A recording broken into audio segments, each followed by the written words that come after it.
হরে কৃষ্ণ।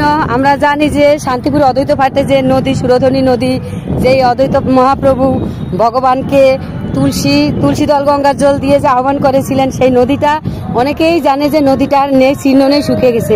কিন্তু আজও চিহ্ন আছে। দেখুন যে এইখান থেকে এই দেখুন এই যে ধান ক্ষেত, এই ধান ক্ষেত থেকে পুরো ওই পর্যন্ত এলাকা জুড়ে এই সুরধনী নদী।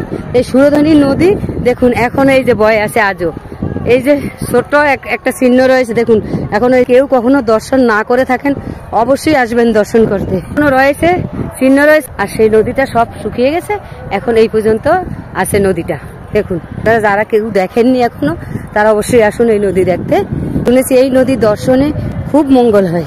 তুলসী দল দিয়ে, চোখের জল দিয়ে অদ্বৈত মহাপ্রভু হুঙ্কার করতেন, গর্জন করে ভগবানকে আবির্ভাব করিয়েছেন এই জগতে। হরি বল, হরে কৃষ্ণ, হরে।